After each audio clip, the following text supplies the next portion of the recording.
kami sungguh mengucap syukur atas segala kasih anugerah pertolongan Tuhan dalam setiap kehidupan kami.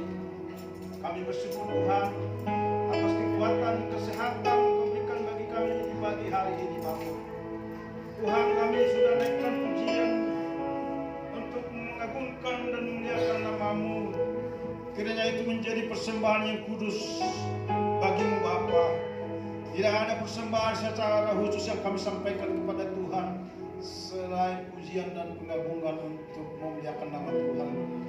Bapa, hari ini kami juga mau mendengarkan suara Tuhan. Olehnya Engkau rapi kami setiap pribadi lepas pribadi, agar kami semakin mengenal Tuhan dalam kehidupan ini. Karena kami sadar dalam menjalani kehidupan ini Tuhan sungguh banyak tantangan yang kami hadapi. Tetapi kami orang yang percaya kepada Tuhan tak akan gentar, tak akan takut. Karena Allah beserta dengan kami. Karena Engkau adalah Allah yang Immanuel. Tuhan Yesus, terima kasih Bapa, sukai urapilah kami semua yang hadir. Hamba-Mu urapi dengan kuasa Roh Kudus. Tutup mulut bibir hamba dengan kuasa-Mu Bapa, agar setiap perkataan yang keluar dari mulut bibir hamba ini hanya kuasa Allah yang Maha Tinggi melalui kuasa Roh Kudus. Dan firman-Mu biarlah tinggal dalam diri kami sehingga kami diubahkan. Kuasa Roh Kudus mengambil alih setiap pemberitaan firman ini. Segala kuasa apapun, roh jahat, roh setan, roh iblis kami patahkan, kami tolak keluar dari tempat ini. Hanya kuasa Allah yang Maha Tinggi hadir di tengah-tengah kami pada saat ini. Terima kasih ya Tuhan Yesus, terima kasih Roh Kudus. Terpujilah nama-Mu kekal sampai selama-lamanya. Di dalam nama Yesus Kristus kami berdoa dan bersyukur. Haleluya. Bersama kita katakan amin.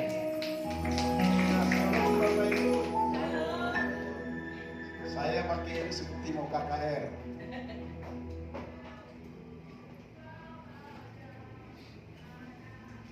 Ya, bisa dengar suara?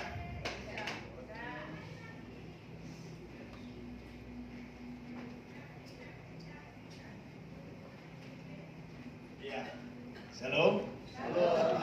Sukacita. Amin. Tadi saya lihat seperti kita di tempat ini ada 1.000 orang. Hatiku tadi ketika memuji Tuhan, saya terharu. Mau menangis, tapi hamba Tuhan tidak boleh nangis. Air mata Tuhan itu adalah bentuk sukacita. Dan saya rasa Bapak Ibu juga ketika menyembah Tuhan bisa merasakan kuasa Roh Kudus hadir ketika air mata kita keluar. Bukan karena kita tidak memiliki beras atau ketika kita tidak memiliki uang, tetapi ketika hati kita rindu kepada Tuhan. Ada banyak orang menangis ketika kebutuhan mereka tidak terpenuhi, karena kebutuhan mereka tidak terpenuhi. Ada banyak seperti itu Bapak Ibu. Tetapi ketika kita menangis karena kita merasakan kehadiran Tuhan dalam hidup kita. Nah, saudara yang dikasihi Tuhan, pada pagi hari ini kita akan belajar firman Tuhan tentunya ya. Karena di sini senior saya semua ini. Pendeta doktor kita, Pak Doni Bawoni. Saya belum doktor Bapak Ibu. Dan pertama saya ucapkan terima kasih kepada Bapak Pendeta Dr. Doni Bawoni beserta Ibu Gembala ya, yang memberikan kepercayaan kepada saya pada pagi ini untuk menyampaikan firman Tuhan, dan juga kepada seluruh majelis jemaat. Bapak Ibu Saudara, saya tidak lebih hebat dari Bapak Ibu. Kita sama di hadapan Tuhan. Tetapi sebagai orang percaya kita harus lebih mengenal Tuhan. Amin. Ya, mungkin saya harus memperkenalkan diri juga ya. Saya kebetulan bersama dengan mantan pacar gitu ya. Istri saya yang kekasih bermarbun. Jadi kalau ada marbun di sini saya sebut hula-hula. Saya dari Raja Sonang, ditinjak marganya. Kami punya anak 3, 2 orang perempuan, 1 laki-laki. Dan saat ini mereka sedang melayani juga anak saya perempuan. Sama dengan anaknya Pak Doni tadi, WL, luar biasa suaranya ya. Dia anak saya juga aktif juga. Dan saya sudah punya cucu 1, namanya Cara. Jadi anak yang laki-laki yang duluan. Jadi doakanlah Bapak Ibu agar apa yang kita rencanakan semua Tuhan akan dengarkan bagi kita. Nah Bapak Ibu, tema firman Tuhan pada pagi ini mengenal Allah yang benar. Ya mungkin Bapak Ibu sudah lama menjadi Kristen, tetapi apakah benar-benar mengenal Tuhan? Itu persoalannya. Alkitab berkata di dalam Roma 10 ayat 2, dikatakan di sana mereka sungguh-sungguh, ya. Sebelum ini mungkin karena kebetulan ini saya sampaikan di Roma 10 ayat 2. Kenapa kita penting mengenal Tuhan? Mungkin bisa ditambahkan ayat dulu sebelum ini ya Bapak. Iya, sorry ya, saya tadi bilang sama Pak Gembala, saya bawa Alkitab juga, tetapi karena sudah faktor U, terkadang kita buka Alkitab itu nyari-nyari. Tapi yakin Bapak Ibu, Alkitab saya biasanya pakai ini. Nah, ini kita baca, sebab aku dapat memberi kesaksian tentang mereka bahwa mereka sungguh-sungguh giat untuk Allah, tetapi tanpa pengertian yang benar. Ini persoalan umat manusia. Di negara kita ini kita tahu ada berapa agama. Kelihatannya sungguh-sungguh, ya. Dan mungkin juga seperti kita yang percaya kepada Tuhan, kelihatannya kita sungguh-sungguh mencari Allah. Bahkan seperti pagi ini kita datang.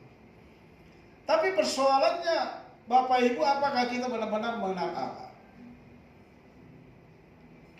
Dan pagi ini saya siapkan teks.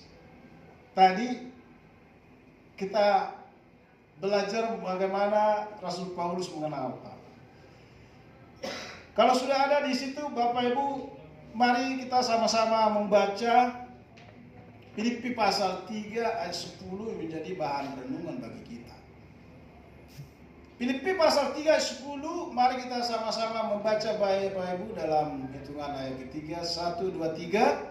Yang kuhendaki ialah mengenal Dia dan kuasa kebangkitannya dan persekutuan dalam penderitaannya, di mana aku menjadi serupa dengan Dia dalam kematian. Satu lagi ayat yang ditulis oleh Nabi Hosea 6 ayat 3 dikatakan juga demikian, kita baca, marilah kita mengenal dan berusaha sungguh-sungguh mengenal Tuhan. Ia pasti muncul seperti fajar, Ia akan datang kepada kita seperti hujan pada akhir musim yang mengairi bumi. Pagi ini kita belajar bagaimana mengenal Allah yang benar. Nah, saudara yang dikasih oleh Tuhan, seperti yang sudah saya bacakan tadi di Roma 10 ayat 2, ada banyak orang sungguh-sungguh mencari Allah, tapi tanpa pengertian yang benar. Kelihatan suci. Ya, boleh kita rasakan di negara kita ini. Ya, bagaimana kita mungkin sering terganggu, bahkan untuk membangun gereja pun kita tidak nyaman. Tapi yang menjadi penghalang bagi kita justru orang-orang yang sungguh-sungguh mencari Allah, kelihatannya seperti itu. Tanpa pengertian yang benar. Tapi kita saat ini Bapak Ibu, bagaimana kita supaya benar-benar mengenal? Nah, setiap orang percaya dipanggil bukan hanya untuk mengetahui tentang Tuhan, tetapi untuk mengenal. Kita garis bawah ini, mengenal ini secara pribadi. Pengetahuan teologis tanpa pengalaman pribadi hanya menghasilkan keagamaan yang kering. Mungkin Bapak Ibu Saudara yang dikasih oleh Tuhan, bahkan saudara-saudara saya yang ada di sini sudah lama Kristen, tetapi kita bukan hanya sekedar mengenal Tuhan melalui pengetahuan teologis saja, tetapi bagaimana perjumpaan kita pribadi dengan Tuhan. Belajar kita dari Rasul Paulus, seorang Rasul Kristus, menegaskan bahwa tujuan panggilan hidupnya bukan hanya pengetahuan akademik, melainkan pengalaman pribadi dengan Kristus. Kita tahu Rasul Paulus adalah seorang rasul, orang Farisi. Ya, orang Farisi ahli Taurat, dia sebelum mengenal Tuhan, dia ahli Taurat. Dididik oleh profesor namanya Gamaliel, Bapak Ibu. Tapi dalam perjalanan kehidupannya mungkin kita mengenal Paulus hanya sebagai rasul. Tetapi sebelum dia percaya kepada Yesus, dia adalah seorang penganiaya. Rasul Paulus adalah seorang penganiaya jemaat. Sebenarnya dia menganiaya jemaat karena tidak sesuai dengan apa yang dipahami tentang Allah. Pada saat itu dia tahu Allah itu Allah yang transenden, Allah yang maha kuasa, maha tahu. Dia tidak mengerti arti kasih ketika Yesus datang ke dunia. Maka dia sangat terganggu ketika murid-murid pada saat itu memberitakan tentang kabar sukacita setelah Yesus naik ke surga. Maka berita keselamatan itu menjadi bumerang bagi Rasul Paulus untuk membinasakan semua umat Kristen. Itu sejarahnya, Bapak Ibu. Jadi ketika saya belajar memahami Rasul Paulus, disitulah saya mulai belajar bagaimana mengenal Allah. Ketika kita baca renungan firman ini, saudara yang berkata, yang kukendaki ialah mengenal Dia dan kuasa kebangkitannya dan persekutuan dalam penderitaannya, di mana aku menjadi serupa dengan Dia dalam kematiannya. Jadi artinya Bapak Ibu, setelah Rasul Paulus mengenal Kristus, bukan lagi yang dikehendaki adalah keberhasilan atau hal-hal duniawi. Dia sudah selesai dengan dirinya. Tapi yang dikehendaki hanya di mana dia menjadi serupa dengan Kristus. Jadi sebenarnya kekristenan itu bagaimana kita menjadi serupa dengan Kristus. Maka ada pujian, ku mau sepertimu Yesus, disempurnakan selalu. Bapak Ibu, ketika saya belum sungguh-sungguh memahami Tuhan, saya tidak berani menaikkan pujian ini. Ketika itu dinaikkan, apakah kita benar-benar memahami arti pujian itu? Ku mau sepertimu Yesus. Memang tujuan hidup kita, Bapak Ibu, bukan untuk tujuan supaya keberhasilan atau harta materi, tidak itu.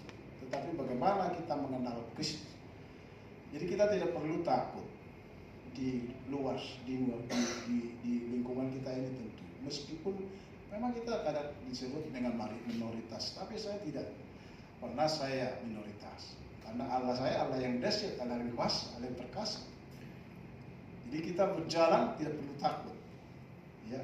Jadi kekristenan itu bukan soal mayoritas, tetapi soal kualitas. Amin.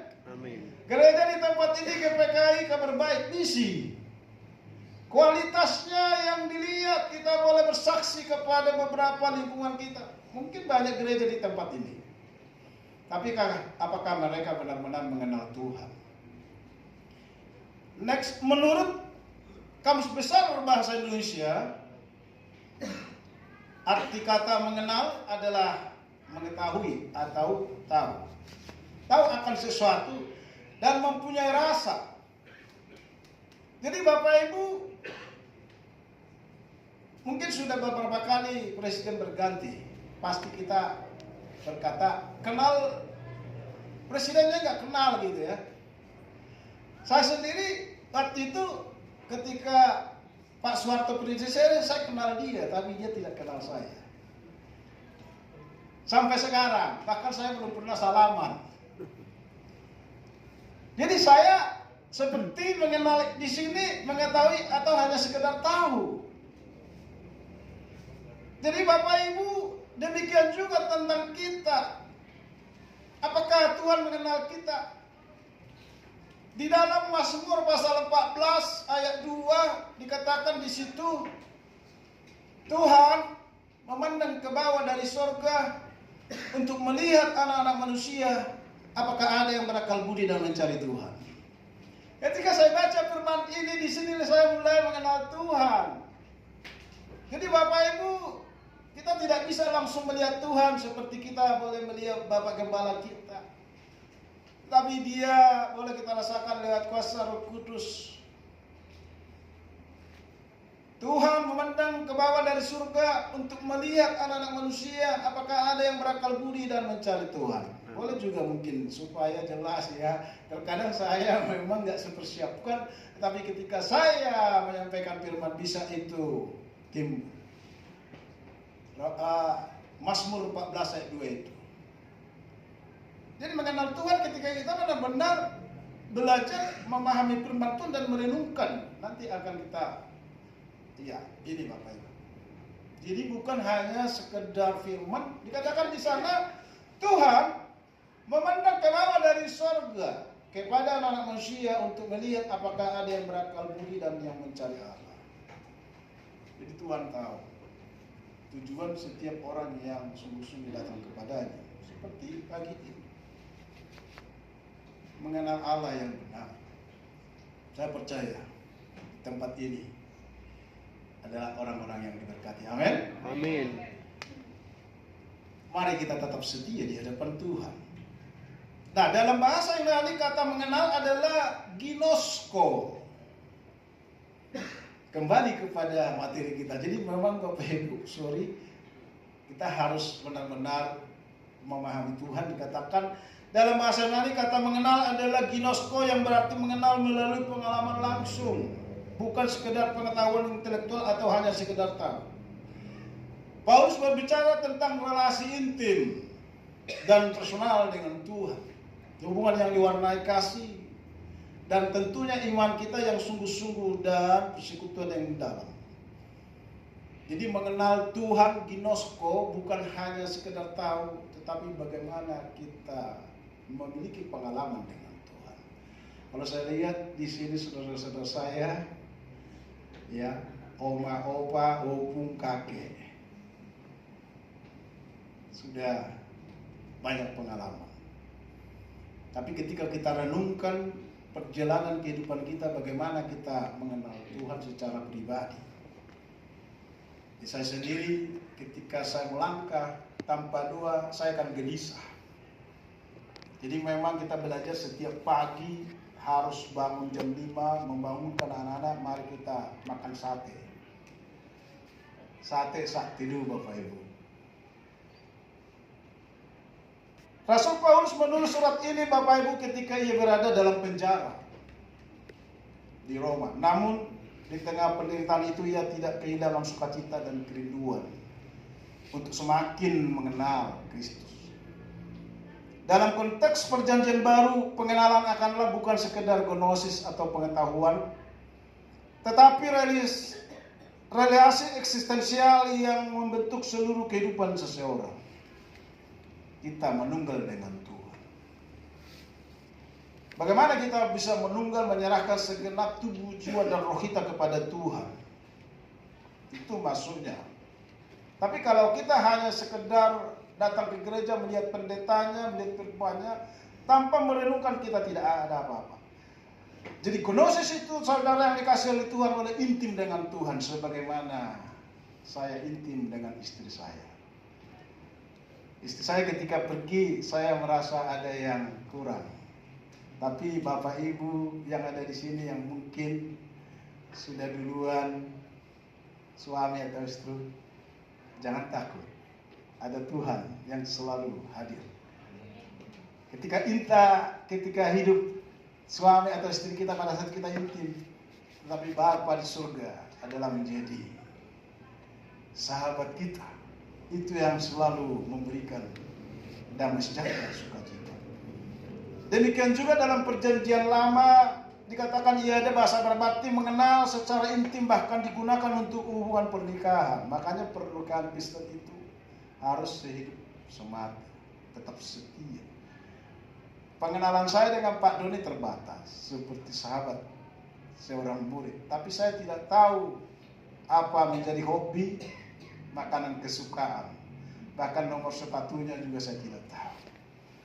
Itu namanya hanya mengenal. Tetapi kalau ginosko Bapak Ibu, kita intim, istri saya, sikap dan karakter saya dia tahu, dan saya juga tahu istri saya. Kita selalu lebih dari segalanya. Itu yang harus kita pahami. Tapi keintiman dengan istri kita harus melebihi kepada Tuhan. Itu yang dinamakan gnosko. Artinya kita harus lebih intim dengan Tuhan daripada istri kita sendiri. Itu penting, benar. Tapi Tuhan mau supaya kita benar-benar gnosko. Amin, Bapak Ibu. Jadi tidak perlu takut di sini. Orang yang udah gnosko dengan Tuhan tidak perlu lagi takut menghadapi dunia ini. Maka Rasul Paulus menulis di kitab Roma 14 ayat 8-9, jika aku hidup, hidup untuk Tuhan, dan jika aku mati, mati untuk Tuhan. Tadi Oma di sini usia paling tua berapa? Baik, sorry. Berapa, Opung? Saya mau jalan 86. Luar biasa. Jadi tidak perlu takut. Saya sekarang sudah kepala sewidok. Kata orang Jawa sewidok berapa ya? 60. Bisa seperti ini karena saya memahami firman, hati yang gembira adalah obat yang manjur. Tetapi semangat yang patah mengeringkan tulang, itu benar. Ketika kita meresponi segala sesuatu yang mungkin tidak menyenangkan hati kita, kita larut di dalamnya, kita akan semakin susah. Damai sejahtera tidak ada. Itu sebabnya Bapak Ibu renungkan firman Tuhan. Ketika ada sukacita dalam kita, jangan kita hanya memikirkan persoalan itu. Tetapi Alkitab, hati yang gembira adalah obat kita. Tapi semangat yang patah mengeringkan tulang, itu benar. Jadi kita yang hidup ini boleh nggak bekerja? Boleh, tapi dengan cara yang benar, dengan ucapan syukur. Maka orang Kristen itu kan dikatakan ucaplah syukur senantiasa atas segala sesuatu dalam nama Tuhan. Alkitab mencatat itu kan, ucaplah syukur senantiasa atas segala sesuatu. Di Efesus 5 ayat 20 itu ditulis. Sama di 1 Tesalonika ayatnya 18 kalau nggak salah, mengucap syukurlah saudara-saudara.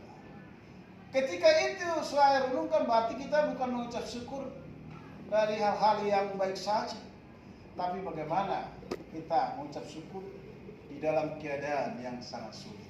Itu yang harus kita paham. Seperti Rasul Paulus tadi. Saya singgung tadi, Rasul Paulus sebagai mengenal Tuhan, dia memiliki segalanya. Memiliki surat otoritas untuk membinasakan umat Tuhan pada saat itu. Tidak ada hukum yang menghukum Rasul Paulus. Dia waktu itu yang bernama Saulus.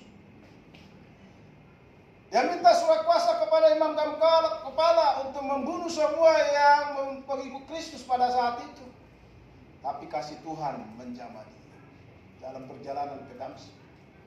Ketika dia ditangkap di situ, dia memiliki komitmen dan keputusan untuk setia di hadapan Tuhan. Maka dia berkata, apa yang dahulu menjadi keuntungan bagiku, sekarang kuanggap sampah. Karena yang kukehendaki adalah mengenal dia dan kuasa kebangkitannya dan persekutuan dalam penderitaan, di mana aku menjadi serupa dengan dia dalam kematian. Itu yang dikehendaki Rasul Paulus. Sampai akhir hidupnya dia tetap melayani Tuhan. Maka dia menulis surat kepada jemaat yang saat ini menjadi kitab suci bagi kita. Adalah pengalaman rohani dari Rasul Paulus. 13 surat dari mulai kitab Roma. Itu semua dilahami oleh Roh Kudus untuk memperbaiki kelakuan dan untuk mendidik orang dalam kebenaran. Dan semua kita pun ada di sini, Bapak Ibu, kita harus sadar. Bagaimana kita bisa mengenal Allah? Mungkin bisa next. Yang menjadi renungan bagi kita, bagaimana kita bisa mengenal Tuhan secara benar, Bapak Ibu. Yang pertama, mengenal Tuhan melalui hubungan pribadi. Rasul Paulus tidak mengatakan mengetahui tentang dia, tetapi dia ginosko, menekankan pengalaman pribadi. Saudara yang dia kasih oleh Tuhan, Seorang Kristen sejati bukan hanya tahu siapa Yesus itu, tetapi hidup dalam hubungan yang benar dan nyata dengannya. Mengenal Tuhan berarti membuka hati, memiliki waktu pribadi dalam doa, firman dan ketaatan sehari-hari. Ada banyak tokoh yang menjadi sumber inspirasi bagi kita. Ketika kita baca Daniel, ketika dia ada di dalam pemerintahan Darius, yang membuat Daniel berhasil hanya pengenalan kepada Tuhan lewat 2 puasa 3 kali sehari. Ketika peristiwa dia mau dibuang ke gua singa, dia tidak peduli dengan jabatan, meskipun raja pada saat itu memberikan jabatan kepada dia melebihi pejabat tinggi. Tapi Daniel memiliki komitmen, sekalipun engkau membunuh memasukkan ke gua, saya tidak akan meninggalkan Allah. Karena banyak orang yang iri kepada dia. Mungkin bisa terjadi di negara kita ini. Kalau ada Bapak Ibu Saudara di sini mungkin pejabat tidak perlu takut. Karena Daniel, kita belajar dari Daniel pasal 6 itu.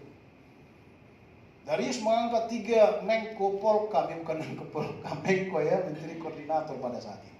Tetapi Daniel melebihi pejabat tinggi dari 121 orang. Di Babel, bukan di negara dia, di Yerusalem.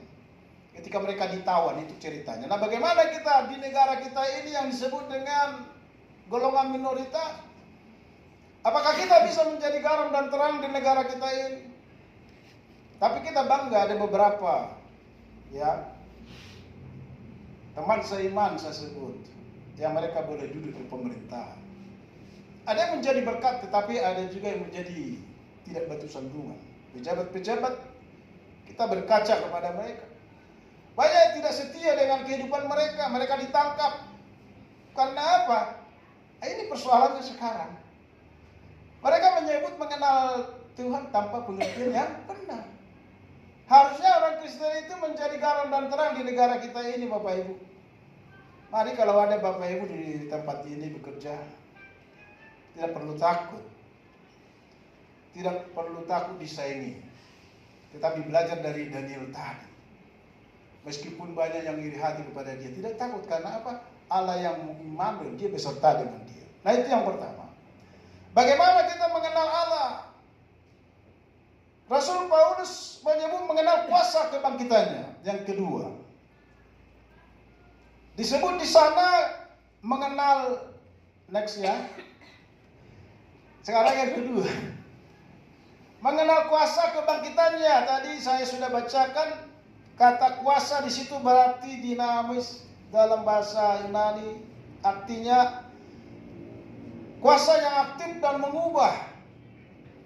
Kuasa kebangkitan Kristus bukan hanya peristiwa sejarah, tetapi kekuatan rohani yang menghidupkan manusia dari kematian dosa menuju kehidupan baru. Yesus harus mati untuk menyelamatkan umat manusia.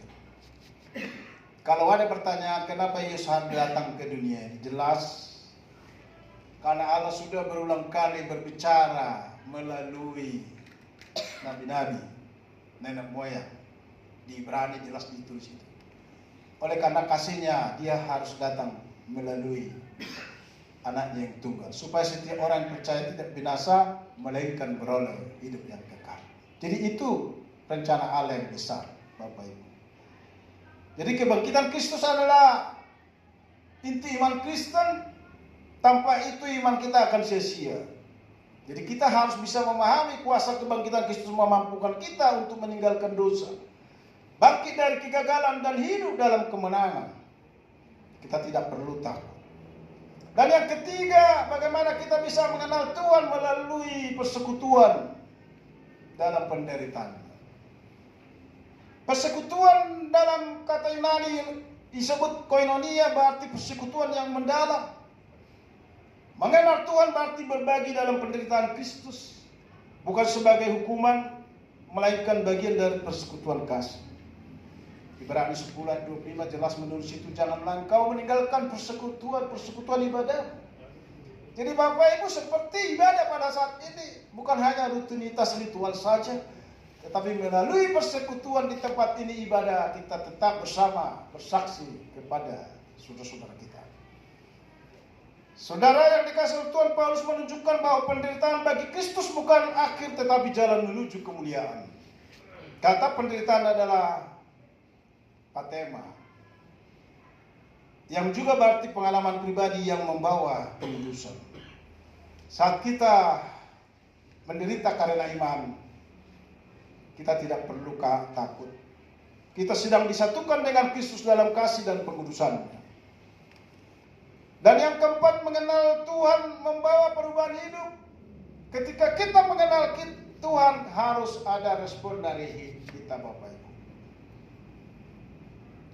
Roma di pasal 12 ayat 2 itu, berubahlah oleh pembaharuan diri, supaya kita bisa membedakan oleh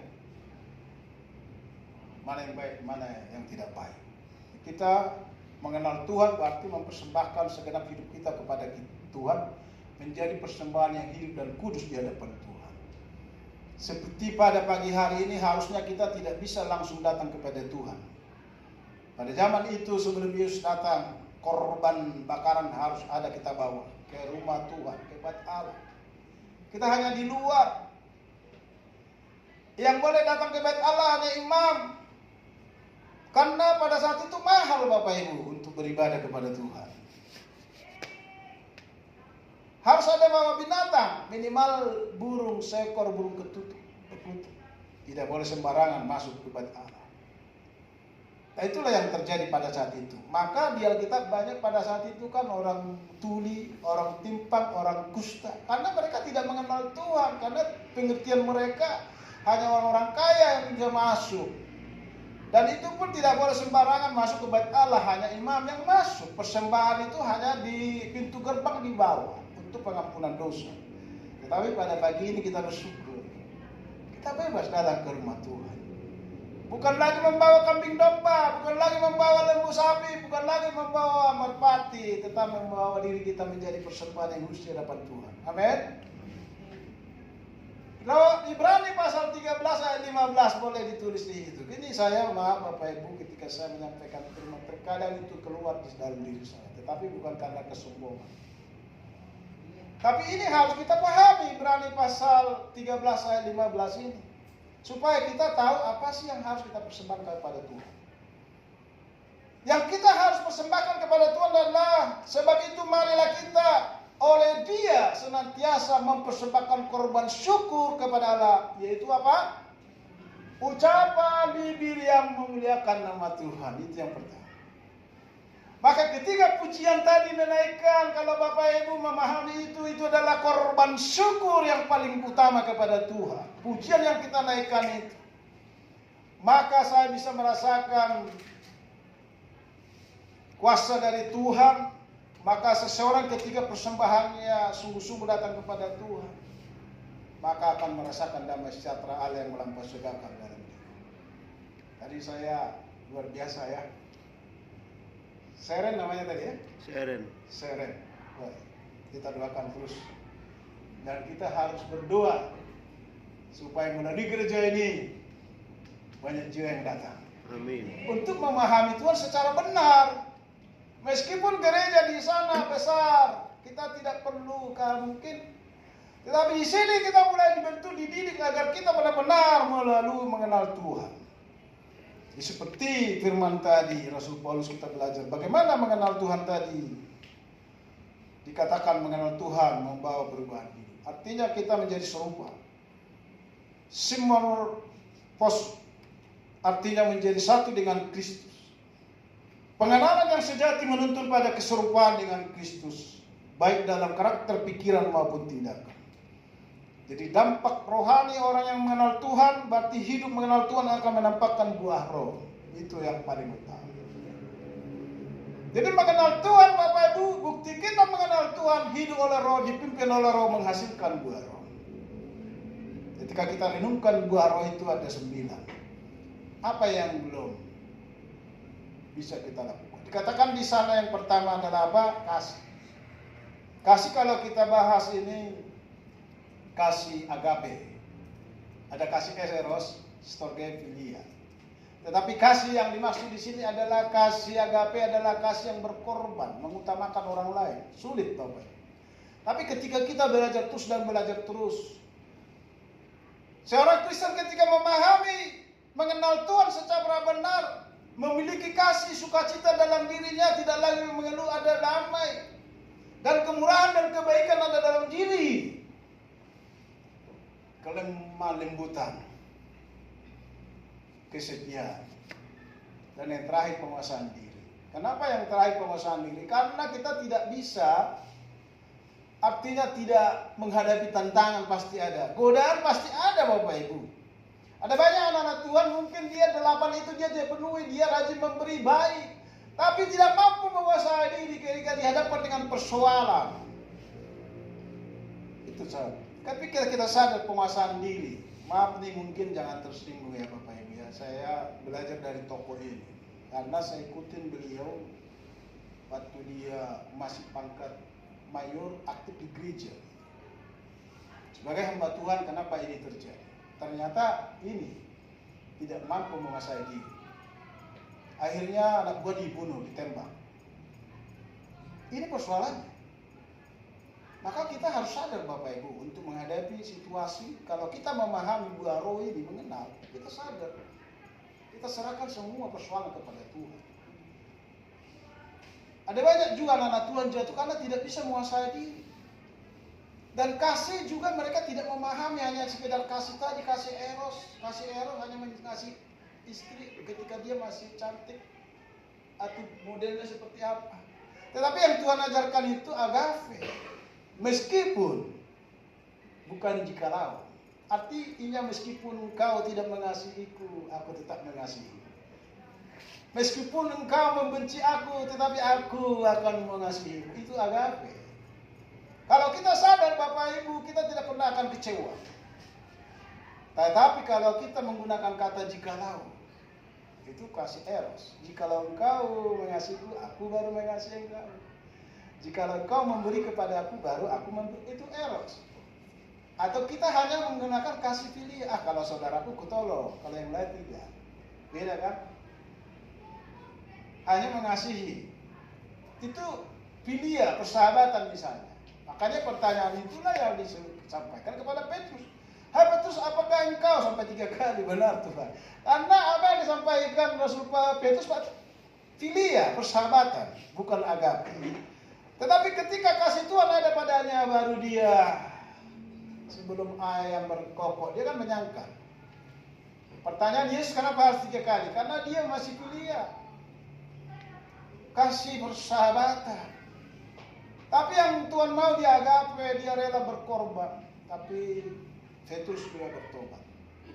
Akhirnya dia tampil.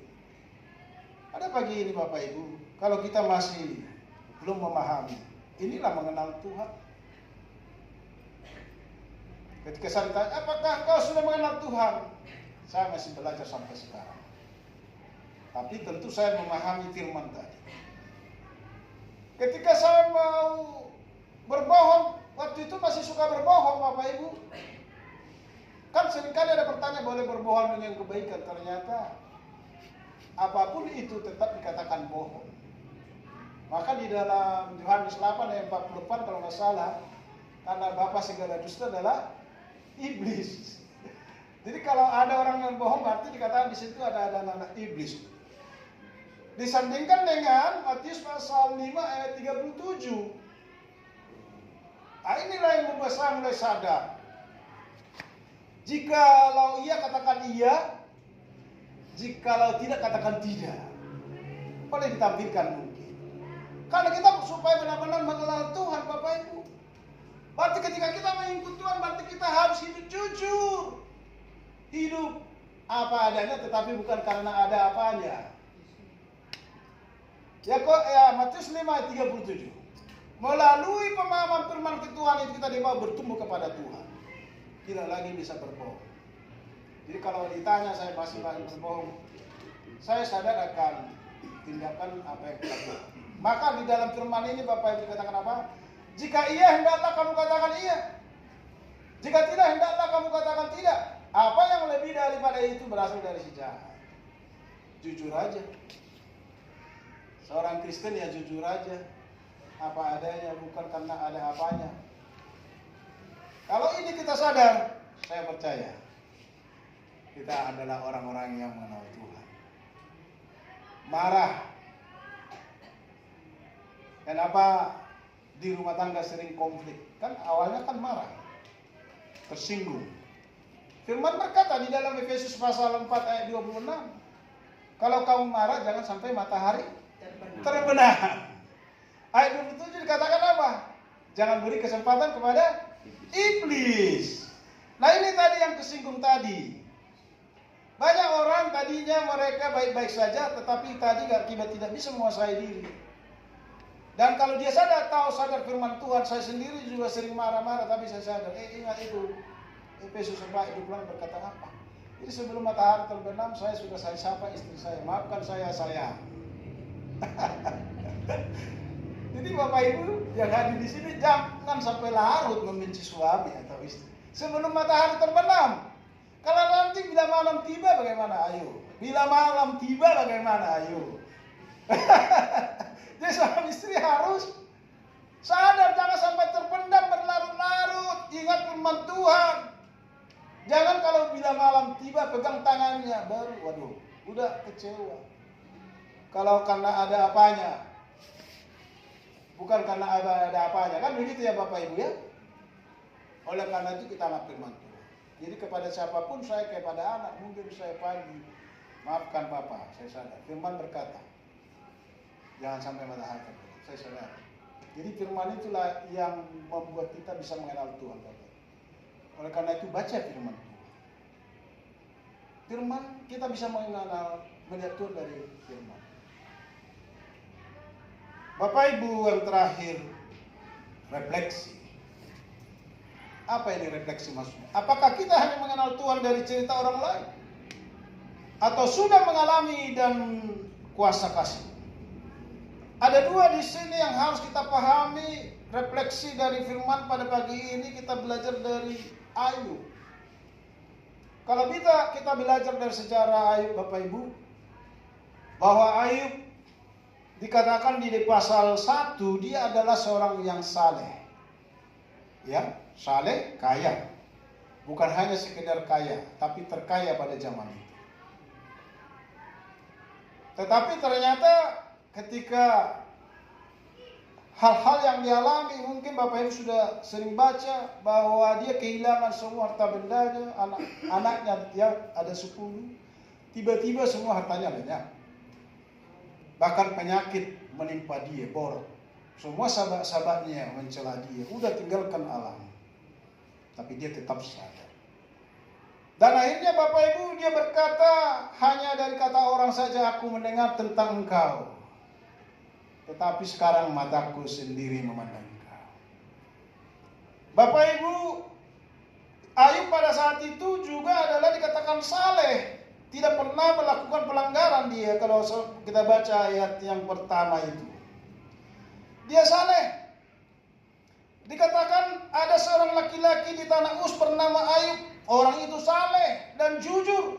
Ia takut akan Allah dan menjauhi kejahatan. Ayub adalah seorang yang saleh, yang jujur, takut akan Allah pada saat itu. Tapi ternyata pengenalan dia kepada Tuhan hanya tahu seperti saya mengetahui Jokowi. Dia belum gunosko. Ketika dia mengalami semua persoalan itu Bapak Ibu, dia baru sadar akhirnya Tuhan mengembalikan harta kekayaannya. Kalau nggak salah 3 kali lipat. Anaknya yang cantik dikembalikan. Tapi Alkitab berkata bahwa istrinya itu tidak diganti, tetap istrinya. Iya. Dan ya, Ayub harus juga tetap setia. Jadi Bapak Ibu harus tetap setia kepada istri. Meskipun istrinya mencela dia, "Hai kutukilah Allahmu, kamu sudah melakukan begini.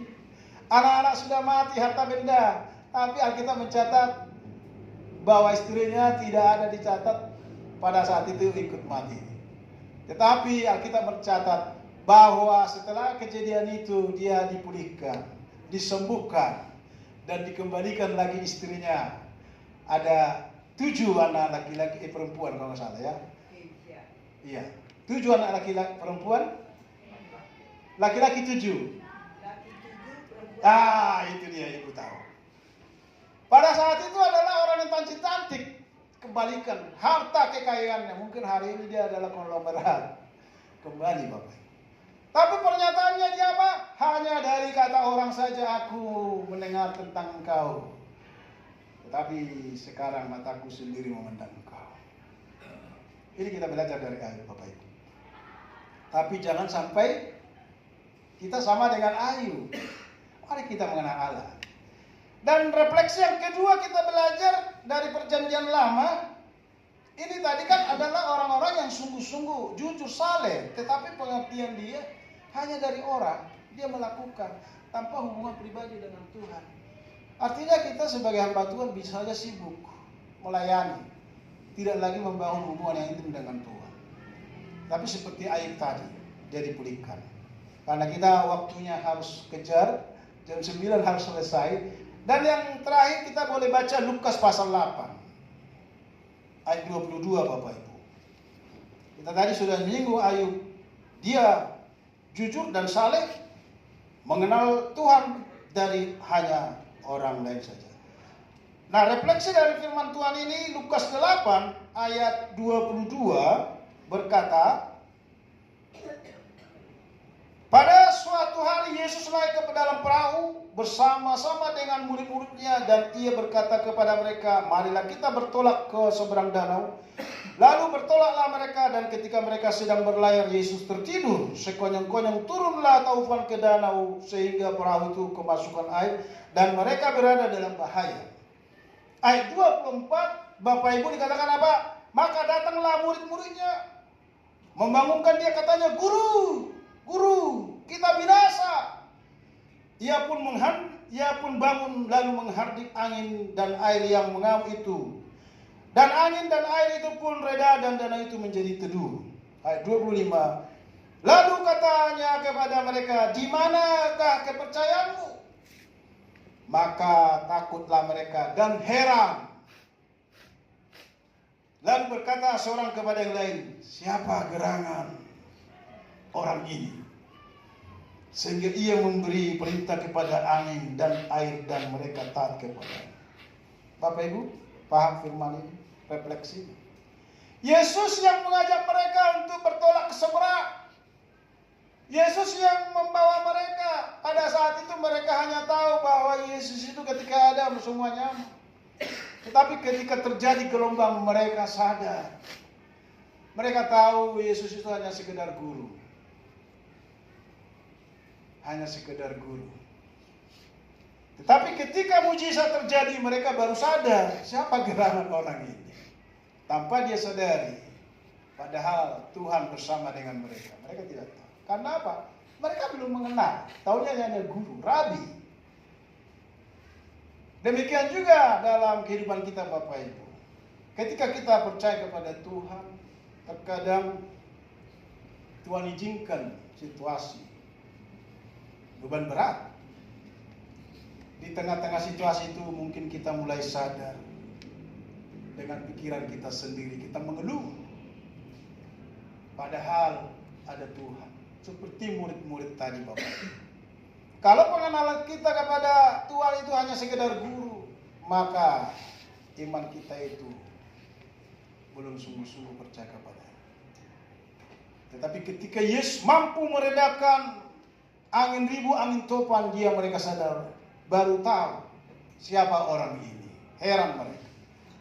Bapak Ibu, saat ini mungkin kita mengalami berbagai kesulitan. Tetapi percayalah Tuhan bersama dengan kita. Allah yang menang. Immanuel tadi.